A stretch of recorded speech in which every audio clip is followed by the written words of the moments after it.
अस्सलाम वालेकुम नाज़रीन, मैं साबिर बुखारी और आप देख रहे हैं ज़माना न्यूज़। नाज़रीन, पाकिस्तानी सियासत में भौंचाल आ चुका है और बज़ाहिर लग रहा है इस्टेब्लिशमेंट मामला से पीछे हटती नज़र आ रही है। क्या वाकई ऐसा है? इस्टेब्लिशमेंट पीछे हट रही है?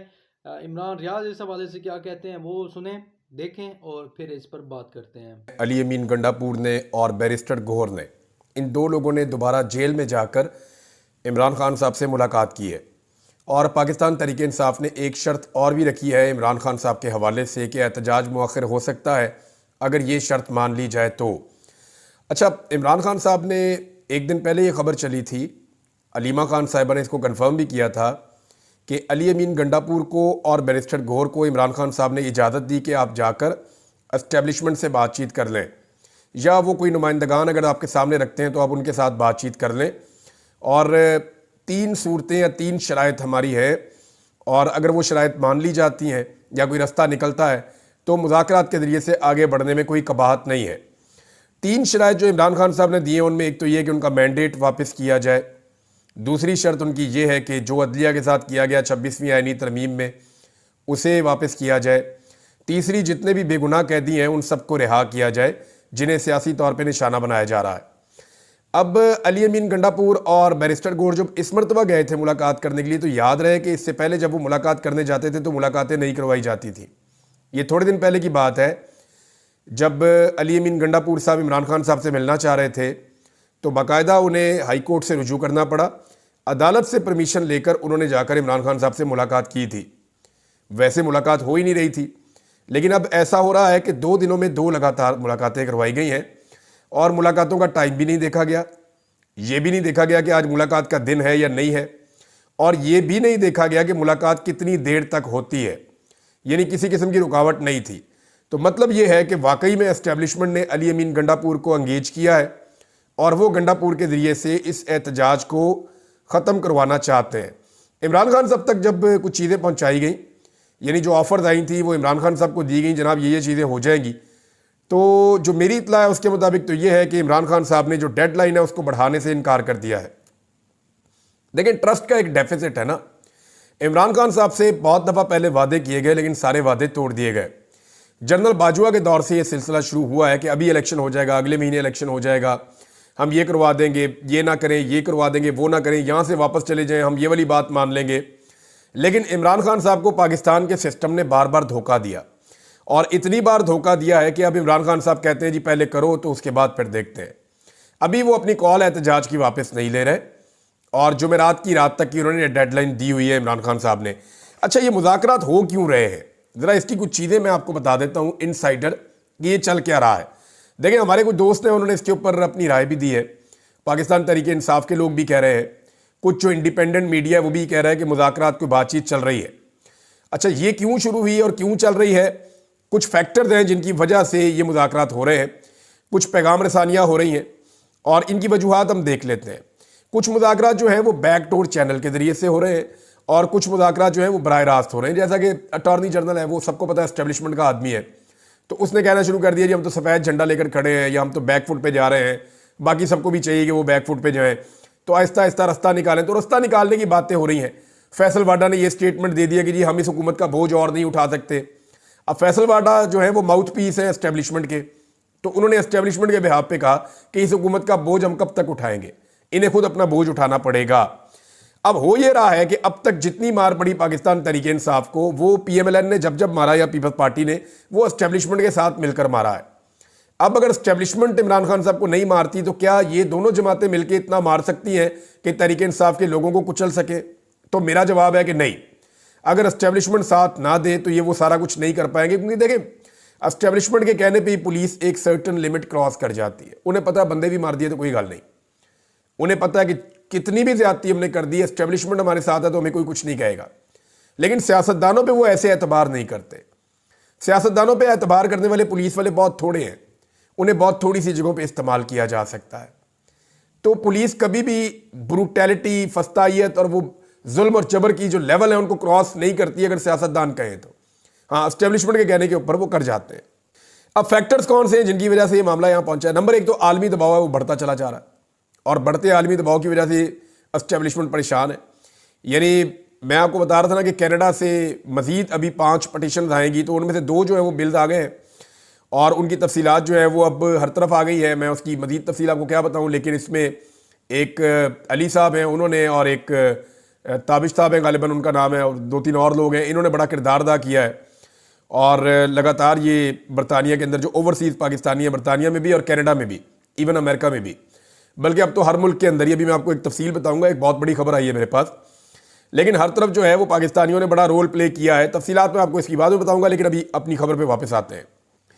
अच्छा जी, अमरीकी आशीर्वाद से बैरूमी का वक्त भी आ गया है, ये भी एक बड़ा फैक्टर है, क्योंकि जो अमेरिका में रजीम मौजूद था जो बाइडन का, वो इमरान खान को मारने के या पाकिस्तान तहरीक इंसाफ के ऊपर जुल्म और जबर करने पे बिल्कुल खामोश था और उनकी रजामंदी थी उनकी। तो पाकिस्तान में एस्टेब्लिशमेंट ने और पीडीएम ने जो चाहा वो कर दिया, लेकिन अब ट्रंप की जीत से ना वहाँ पे फ़र्क पड़ गया है। फिर बरतानवी वज़ीर ख़ारजा का ख़त है, अमरीकी सेनेटर्स का ख़त है, अक़वाम मुत्तहिदा से बार बार आवाज़ें आ रही हैं। ये सारी चीज़ें जब आप मिलाकर देखते हैं तो इसका मतलब ये है कि एस्टेब्लिशमेंट अब इसका बोझ और नहीं उठाना चाहती। फिर सारा कुछ तो करके देख लिया है, जुल्म करके देख लिया, हर किस्म के हथकंडे अपना कर देख लिए, पैसे मांग के देख लिए, मुल्कों के चक्कर लगा लिए, पूरा जोर लगाकर देख लिया, हर किस्म की सहूलतकारी की गई है, लेकिन मईशत ठीक नहीं हुई और ना ही मुल्क के हालात बेहतर हो रहे हैं। तो इनकी कैपेसिटी नहीं है जिनको लाकर हुकूमत में बैठाया गया है, एक फैक्टर ये भी है। एक और फैक्टर है कि हुकूमत और एस्टेब्लिशमेंट की बदनामी में हर गुजरते दिन के साथ इजाफा हो रहा है। खास तौर पे जो मिलिट्री एस्टेब्लिशमेंट है वो पाकिस्तान में इस लेवल तक कभी भी नहीं, अवाम उनसे इख्तलाफ रखते थे या अवाम में इतने शिकवे और शिकायतें पहले कभी नहीं थे जितने अब हैं, और ये बोझ उठाना बहुत मुश्किल होता है किसी भी एस्टेब्लिशमेंट के लिए। अच्छा, एक चीज़ और है कि ओवरसीज पाकिस्तानियों और सोशल मीडिया को काबू करने की जितनी कोशिशें की गई हैं वो तमाम कोशिशें तकरीबन नाकाम हो गई हैं। अब आ जाए इस बात पे कि क्या ये वो सारे फैक्टर्स हैं या इतना दबाव पड़ गया है कि अब एस्टेब्लिशमेंट वाकई में पीछे हट गई है 4 कदम, या वो कह रहे हैं जी हम सफ़ेद झंडा लेकर खड़े, हम नहीं लड़ना चाहते। क्या वाकई ये हो गया है? ये फैसला तो वक्त करेगा, लेकिन इसकी 2 पॉसिबिलिटीज़ हैं। नंबर 1 ये है कि मुमकिन है कि जो वजूहात मैंने आपको बताई वो उन वजूहात की वजह से एस्टेब्लिशमेंट इतनी परेशान हो गई है कि अब उनके पास कोई रास्ता नहीं है और उन्हें लगता है कि इमरान खान को सरेंडर तो करवाया नहीं जा सका, तो उसके सामने सरेंडर ही कर देते हैं। यानी ठीक है, कोई बीच का रास्ता निकालते हैं, इमरान खान को भी बाहर आने दें, पाकिस्तान में कोई इलेक्शन करवा के तो जान छुड़ाएं अपनी। एक तो चीज़ ये है, और चले वो नहीं है तो कम से कम ये ज़रूर है कि हम भी 4 कदम पीछे हट जाते हैं। पॉलिटिकल लोग पॉलिटिक्स कर दें, वो जो आपको शिकवे और शिकायतें थे हमारे से कम पीछे हट रहे हैं। इमरान खान से हम मजीद नहीं लड़ना चाहते या पाकिस्तान के लोगों से हम मजीद नहीं लड़ना चाहते। एक तो पॉसिबिलिटी ये है। अच्छा, दूसरा मैं आपको बताऊं, ये जो रीज़न है ये मेरे दिल को लगता है वो ये है कि तहरीक इंसाफ के एहतजाज से फिलहाल किसी तरह जान छुड़ा ली जाए। यानी अब तहरीक इंसाफ से बड़े लंबे अरसे से लड़ रहे हैं, तो पाकिस्तान की एस्टेब्लिशमेंट ने भी बहुत कुछ सीख लिया है। उन्हें इस बात का आइडिया हो गया है कि लोग रद्द अमल के तौर पे निकलते हैं। लोगों को जब गुस्सा आता है, लोग ज्यादती होती देखते हैं, तो लोग ज़्यादा बड़ी तादाद में निकलते हैं। तो इसलिए उन्होंने रास्ता अपनाया कि जी इनको अंगेज करें, किसी तरह ये वाला टाइम गुजार दें। अगर ये महीना गुजर गया, आगे दिसंबर में फिर सर्दियाँ आ जाएगी। दिसंबर और जनवरी में आप किसी भी तहरीक को या एहतजाज को आप उस तरह नहीं देख सकते, लेकिन फिर ये मामला चला जाएगा कहाँ पे, फरवरी में चला जाएगा। तो 2-3 महीने एस्टेब्लिशमेंट गेन कर सकती है या इस हुकूमत को मिल सकते हैं। अब इस सारे झगड़े के दौरान एस्टेब्लिशमेंट ने जो कुछ भी सीखा है उसको अप्लाई किया जा रहा है कि चलो कोई एंगेजमेंट करते हैं, कोई माहौल बनाते हैं इस तरह का जिस माहौल में ज़रा थोड़ा सा पाकिस्तान तहरीक इंसाफ का वर्कर रिलैक्स हो जाए, आम पाकिस्तानी को लगे कि जनाब इस हुकूमत से हमारी जान छूटने वाली है, ऐसे स्टेटमेंट भी दिलवाए जाएं लोगों से। तो ये भी एक माहौल बनाया जा रहा है, जैसे कि फैसल वाडा का स्टेटमेंट हो गया, जैसा कि स्टेटमेंट हो गया अटॉर्नी जनरल का हो गया और बाकी लोगों के। लेकिन इमरान खान साहब ने अब तक की इतलात के मुताबिक जो अपनी जुमेरात वाली डेडलाइन है उसको बरकरार रखा हुआ है और वो किसी सूरत भी इस डेडलाइन से पीछे नहीं हटना चाहते। एक खबर यह है कि पाकिस्तान तहरीक इंसाफ ने मशरूत कर दिया है कि जनाब ठीक है, हम एहतजाज मौखर करते हैं, फिलहाल आप इमरान खान साहब को खैबर पख्तूनख्वा शिफ्ट कर दें। यानी जो ज्यादती उनके साथ की जा रही है, पंजाब में जो जुल्म हो रहा है, ये बंद करवा दिया जाए, उन्हें खैबर पख्तूनख्वा में शिफ्ट कर दिया जाए। मुझे नहीं लगता ये मुतालबा माना जाएगा, लेकिन एक चीज़ हुई है आज की एक बड़ी डेवलपमेंट, और वो बड़ी डेवलपमेंट ये है कि इमरान खान साहब की तोशाखाना वाले केस में जमानत हो गई है। ये तोशाखाना 2 केस था, यहां मजाक उड़ रहा है पूरे के पूरे निज़ाम इंसाफ का। यानी जज साहब ने तो यहां तक पूछा कि जनाब ये तोशाखाना में तोहफा कितने का लिया इमरान खान साहब ने? उतने का ही लिया है ना जितने पैसे बनते थे। यानी असल में तो असेसमेंट बनाने वाले का काम है। एक तोहफा है वो आ गया तोशाखाना के अंदर, मैंने पहले 10 दफा आपको समझाया। एक तोहफा है वो आ गया तोशाखाना में, अब तोशाखाना में उसकी कीमत लगाई गई, वो जो कीमत लगाई सरकारी अफसर ने लगाई, उस कीमत के मुताबिक उसको खरीद लिया किसी ने, कोई भी खरीद सकता है। इमरान खान खरीद लिया, उनकी वाइफ ने खरीद लिया, और किसी ने खरीद लिया। अब वो तोहफा चला गया उनके घर। मामला यह है कि कीमत लगाई किसने, उसकी असेसमेंट किसने की, वसूल किसने की, उसके ऊपर कोई एक्शन ही नहीं हो रहा। तो जब साहब ने पूछा कि ना कस्टम अफसरान के खिलाफ कोई कार्रवाई हुई, तो पता लगा कोई कार्रवाई नहीं हुई। और बड़े अजीबोगरीब किस्म के लतीफे हैं इस केस के अंदर। तो फारग हो गया जनाब ये भी केस, और इमरान खान साहब के दोनों मामलात में 10-10 लाख रुपए के मुचलकों पे जमानत हो गई, और इसमें इमरान खान साहब को रिहा करने का हुक्म दे दिया गया। लेकिन इमरान खान साहब बदस्तूर अभी गिरफ्तार है। गिरफ्तारी की वजह जो है वो 2 शहरों में मुकदमात हैं। वैसे तो इमरान खान साहब पे शेखुपुरा में और फैसलाबाद में भी मुकदमात किए गए हैं, लेकिन लाहौर और रावलपिंडी के, इस्लामाबाद के जो मुकदमात हैं उनमें, खासतौर पर रावलपिंडी के, तो इमरान खान साहब को उनमें जो है वो अभी जेल में रखा गया है। यानी लाहौर के 8 मुकदमात हैं इस वक्त 9 मई के हवाले से, जिनमें इमरान खान साहब की जो जमानत है वो पेंडिंग है। अभी फिलहाल गिरफ्तारी इनमें है, और यहां इमरान खान साहब जुडिशल रिमांड पे हैं।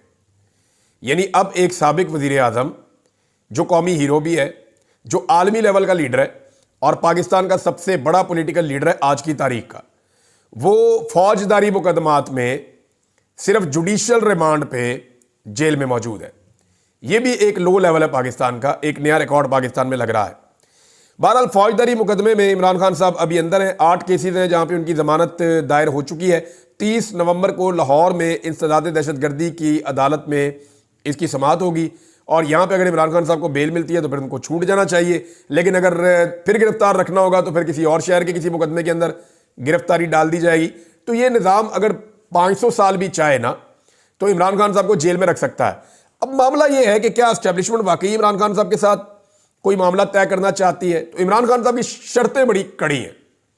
यानी वो साफ कहते हैं जनाब, सवाल ही पैदा नहीं होता, आप मैंडेट वापस करें। मैंडेट वापस करने का मतलब है हुकूमत खत्म। राणा सनाउल्लाह ने कहा जी मैंडेट वापस कर दिया फिर तो कहानी खत्म, ये तो मुतालबा माने नहीं जा सकता, हम तो फिर अडयाला जेल चले जाएंगे जाल सादी के जुर्म में, जो हमने किया इस मुल्क के साथ। तो मैंडेट वापसी, राणा सनाउल्लाह को भी पता है कि चोरी का मैंडेट है, लेकिन वो ये कहते हैं चोरी का माल हमारे पास है, हमने वापस नहीं करना। ये नया इलेक्शन करवा लेंगे पाकिस्तान में, मैंडेट वापस नहीं करेंगे। ये इतनी बड़ी चार्जशीट होगी पाकिस्तान की एस्टेब्लिशमेंट पे और पाकिस्तान की सारी पॉलिटिकल पार्टीज के ऊपर कि इससे फिर ये कभी बाहर नहीं निकल सकेंगे। बहरहाल इस वक्त दोनों तरफ से अपनी अपनी तैयारियां हो रही हैं। हुकूमत की जानिब से, एस्टेब्लिशमेंट की जानिब से कंटेनर्स पहुंचना शुरू हो गए हैं। इस्लामाबाद में बड़ी तादाद में कंटेनर्स पहुंचाए जा रहे हैं। आज 20 तारीख है, 4 दिन के बाद एहतजाज है 24 को, लेकिन कंटेनर्स आज से पहुंचना शुरू हो गए। यानी आप देखेंगे कल परसों से इस्लामाबाद बंद हो जाएगा।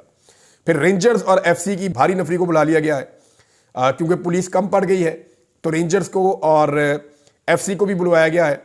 हो सकता है कि बाकी सूबों से भी मदद मंगवाई जाए। तो यहाँ पे बहुत बड़ी तादाद में सिक्योरिटी फोर्सेस को इकट्ठा किया जा रहा है इस्लामाबाद में। और एक चीज़ ये है कि हुकूमत जो है वो एक तरफ रुकावटें भी लगा रही है और एक तरफ जो है वो मुज़ाकरात की कहानियाँ भी चल रही हैं। वो बड़ा इंटरेस्टिंग है। लेकिन पाकिस्तान तहरीक इंसाफ की तैयारी भी सुन लें।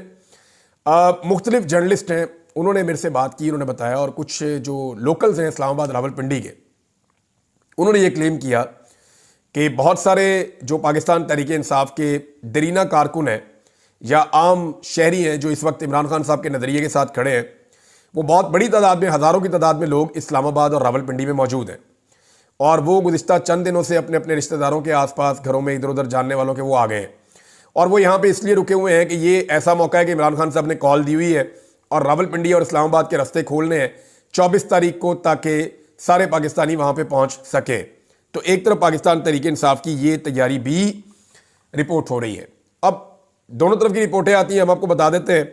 एक और बहुत बड़ी खबर है, बीच में आपको मैं बता दूं, बड़ी अच्छी और मुबारक खबर है हमारे लिए, लेकिन बड़ी ज्यादती हुई है और यह मकबूल जान साहब के साथ लगातार उनके साथ ज्यादती की गई है। पहले उन्हें उठाकर ले गए थे, 3 दिन तक उनको टॉर्चर का निशाना बनाया। मैंने अपने कानों से सुना जब और यह मकबूल जान साहब के ऊपर टॉर्चर हुआ था, क्योंकि मुझे भी वहीं रखा गया था और यह साहब की तबीयत और हालत बहुत ख़राब हो गई थी। जब मैं छूट कर आया उस कैद से लगभग 4.5 महीने के बाद, तो मैंने और यह मकबूल जान साहब को बताया था कि सर मैं वहाँ था जहाँ पे आपके ऊपर टॉर्चर किया जा रहा था। तो अंदाज़ा कीजिए कि 70 साल से ज़्यादा उम्र के आदमी के ऊपर वहाँ पे टॉर्चर किया गया था एजेंसियों की तहवील में। बहरहाल अभी भी तकरीबन 2 महीने से ज़्यादा हो गए औरिया मकबूल जान साहब को बंद किया हुआ था जेल में। मियाँ अली अशफाक साहब का बहुत शुक्रिया, अजहर सिद्दीक साहब का बहुत शुक्रिया, बाकी जितने दोस्त हैं आप जिन्होंने इस लीगल मैटर को देखा सबका बहुत शुक्रिया। तमाम हमारे जो कोर्ट रिपोर्टर्स हैं वो रोज़ाना जाते रहे वहाँ पे रिपोर्ट करते रहे, उन सबका बहुत शुक्रिया। तमाम लोग जिन्होंने आवाज़ उठाई औरिया मकबूल जान साहब के हक में, उन सबका बहुत शुक्रिया। उम्मीद करता हूँ कि दोबारा उनको विक्टिमाइज नहीं किया जाएगा और ये मकबूल जान साहब की जमानत हो गई, अच्छी खबर है। अब पाकिस्तान तहरीक इंसाफ ने ये जो एहतजाज है ना, ये सिर्फ पाकिस्तान के अंदर नहीं कर रही। सबसे बड़ा जो हुकूमत के लिए और स्टैब्लिशमेंट के लिए प्रॉब्लम आ रहा है, ये एहतजाज अभी तक जो अनाउंस हुए हैं 31 मजीद जगहों पे भी हो रहा है पूरी दुनिया में। इतने बड़े स्केल का एहतजाज आज से पहले कभी नहीं हुआ। हाँ, ये होता था 2 शहर, 5 शहर, 6 शहर, 1 शहर, और कोई और पॉलिटिकल पार्टी ऐसा कर भी नहीं सकती। मैं चैलेंज करता हूं पाकिस्तान की एस्टेब्लिशमेंट ये करना चाहे, इस वक्त वो भी नहीं कर सकती कि पूरी दुनिया के अंदर एहतजाज करे, लेकिन पूरे वेस्टर्न वर्ल्ड के अंदर यह एहतजाज होने जा रहा है और पाकिस्तानी बड़ी तादाद में इसमें शिरकत करेंगे। चंद जगहों के नाम भी मैं आपको बता देता हूं। बरतानिया में 10 डाउनिंग स्ट्रीट पे एहतजाज होने जा रहा है 24 नवंबर को। अमेरिका में 7 रियासतों में 7 मुख्तलिफ शहरों में एहतजाज होने जा रहा है। न्यूयॉर्क में, वाशिंगटन में, लॉस एंजलिस में, सैन डिएगो में, टेक्सास में, बोस्टन में, फिर डबलिन में एहतजाज होने जा रहा है। कनाडा में 2 शहरों में एहतजाज होने जा रहा है। इटली के 2 शहरों में एहतजाज होने जा रहा है। नॉर्वे के 2 शहरों में एहतजाज होने जा रहा है। ओस्लो में बहुत बड़ा एहतजाज प्लान किया है। वहां के पाकिस्तानियों ने, एक डॉक्टर साहब है, उन्होंने रब्ता भी किया। उन्होंने बताया जी कि हम शानदार एहतजाज करेंगे और हम चाहते हैं सारे पाकिस्तानी उसके अंदर शिरकत करें। ऑस्ट्रेलिया के 5 शहरों में एहतजाज होने जा रहा है। न्यूजीलैंड में एहतजाज होगा। ब्रिसल्स में एहतजाज का अनाउंसमेंट किया ओवरसीज पाकिस्तानियों ने। डेनमार्क में एहतजाज किया जा रहा है। स्पेन में, हॉलैंड में, जापान के अंदर एहतजाज होने जा रहा है। जर्मनी में एहतजाज करेंगे पाकिस्तानी। फ्रांस में एहतजाज करेंगे। यूनान में, स्विट्जरलैंड में, जहां ये अभी इलाज करवाने के लिए भी गए हुए थे। साउथ कोरिया में भी एहतजाज होगा। जी जैसे आपने सुना इमरान रियाज खान को, पाकिस्तान में जो सियासत है उसमें काफ़ी तब्दीलियां आ रही हैं, कुछ आ चुकी हैं, कुछ आने वाली हैं। और सबसे बड़ी तब्दीली ये है कि इस्टेब्लिशमेंट जो है, जो उसका रोल रहा है गुज़श्ता 2 सालों में, इंतहाई मायूस कुन इस्टेब्लिशमेंट का रोल था। अगर इस्टेब्लिशमेंट उस वक्त भी मामला बेहतर कर लेती तो आज जो पाकिस्तान की हालत है, वो पॉलिटिकल हालत हो, वो डेमोक्रेसी की हालत हो, वो रूल ऑफ लॉ की हालत हो, वो मईशत की हालत हो, वो वहाँ ओवरसीज़ की हालत हो, जस्टिस की हालत हो, सारी अब मामला जो है वो तबाही के दहाने पर पहुँच चुके हैं। हाँ, इसमें 1-2 चीज़ें और भी ऐड कर सकते हैं। अमन अमान की जो हालत है वो भी दिन ब दिन ख़राब होती जा रही है। अगर इस्टेब्लिशमेंट चाहती तो 2 साल पहले भी मामला बेहतर हो सकते थे। सबसे बड़ी वजह तो ये थी कि इस्टेब्लिशमेंट किसी की ख्वाहिश पर या ज़ाती अनाद की बिना पर इमरान खान के ख़िलाफ़ रजीम चेंज ना करती तो बिल्कुल ये हालात ऐसे ना होते। रजीम चेंज हो भी गया था तो उसके बाद भी इस्टेब्लिशमेंट हालात बेहतर बना सकती थी, और सिर्फ करना ये था कि आइन और कानून पर अमल करते हुए मामलात को आगे बढ़ाया जाता। मामलात ये थे कि नवे रोज़ में इंतखाबात अगर हो जाते तो पाकिस्तान की हालत ना होती। अगर जो इंतखाबात हैं, कौमी इंतखाबात, वो वक्त पर हो जाते तो ऐसी सूरत हाल ना होती, पाकिस्तान बहुत बेहतर हालत में होता। उससे आगे चलें तो 8 फरवरी के जो इलेक्शन हुए उसमें अगर धांधला ना फेरा जाता और इलेक्शन जो है फ्री एंड फेयर होता तो तब भी हालात काफ़ी हद तक डिफरेंट होते। फॉर्म 47 के ज़रिए जो हुकूमत बनाई गई है वो उसने पाकिस्तान की बुनियादें जो हैं वो हिला कर रख दी हैं और पाकिस्तान मज़ीद दलदल में धंसता चला गया। और जब से यह हुकूमत आई है कोई इसका पॉजिटिव अप्रोच नहीं है, सिर्फ मार कुटाई, अगवा, धमकी, उसके अलावा कुछ इस हुकूमत के पल्ले नहीं है। मईशत तबाह हो रही है और पाकिस्तानी जो है वो मज़ीद मुश्किलात का शिकार होते जा रहे हैं। तो आने वाले दिन इंतहाई आम है और इस्टेब्लिशमेंट बज़ाहिर लग रहा है कि वो पीछे हटती नज़र आ रही है, क्योंकि ये हुकूमत जो है ये भी नाकाम हो चुकी है और इसका बोझ मज़ीद इस्टेब्लिशमेंट उठाना नहीं चाहती। हालात इतना जो सामने नज़र आ रहे हैं शायद वो ना हों, बेहतरी की जो आसार हैं वो नज़र आने लगे हैं। उम्मीद है कि ये जो सियासी इस्तेकाम है इसमें मज़ीद बेहतरी आएगी और मामलात मज़ीद बेहतरी की तरफ जाएंगे और पाकिस्तान एक बार फिर आइन कानून पर अमल पैरा होते हुए तरक्की की राह पर गामजन होगा।